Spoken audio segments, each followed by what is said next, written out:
उद्यापासनं मुंबईमध्ये विधिमंडळाचं विशेष अधिवेशन होत आहे। 7 आणि 8 तारखेला नवनियुक्त आमदारांना शपथ दिली जाणार आहे।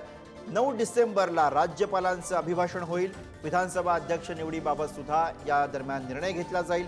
विधान भवनामध्ये अधिवेशनाची तयारी जवळपास पूर्ण होत आली आहे। दरम्यान याचाच आढावा घेतलाय आमचे प्रतिनिधी श्रेयस सावंत यांनी। बघूया। विधी पार पडला, पहिली कॅबिनेट पण झाली आणि आता बाकी आमदारांचं खरं शपथविधी हा उद्याच परवा हा म्हणजे 7-8 तारखेला विधान भवनात होणार तो आपण बघू शकतो। तर स्पेशल अधिवेशन जे आहे ते उद्या परवा आणि 13 म्हणजे 7, 8 आणि 9 तारखेला याच विधान भवनात होणार आहे। विधान भवनामधली तयारी आता आपण बघू शकतो। वेगवेगळे टेंट्स बांधण्यात आले आहेत। पोलिसांचा मोठा फौजफाटा दोन्हीही बाजूला आतापासूनच तैनात करण्यात आले आहेत।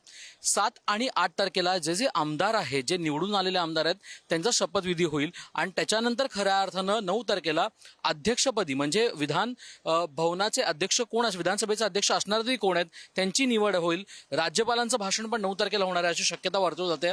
आपण एकंदर बघू शकतो तर हा विधान भवनात आपण आता आहोत आणि विधान भवनातली पोलीस सिक्युरिटी ती वाढवून आली आहे। टेंट्स जे आहेत, जिकडे जिकडे लोकांना उभं राहण्यासाठी टेंट्स असतील, मग ते प्रसार माध्यम असतील, लोक आमदारांसोबत आलेले लोक असतील त्यांच्यासाठी टेंट्स जे आहेत ते टेंट सुद्धा आता इकडे बांधण्यात आले आहेत। मोठी सुरक्षा जी आपण बोलतो ती सगळीकडेच विधान भवनात करण्यात आली आहे। एकंदर पाहिलं गेलं तर 7, 8 आणि 9 तारखेला हा सगळ्यात महत्त्वाची गोष्ट आहे, कारण आमदारांचा शपथविधी झाल्यानंतर 9 तारखेला विधानसभा अध्यक्ष असणार तरी कोण आहे त्याची निवड प्रक्रिया पण याच 9 तारखेला होणार आहे। विकाससोबत श्रेयस सावंत, पुढारी न्यूज, मुंबई।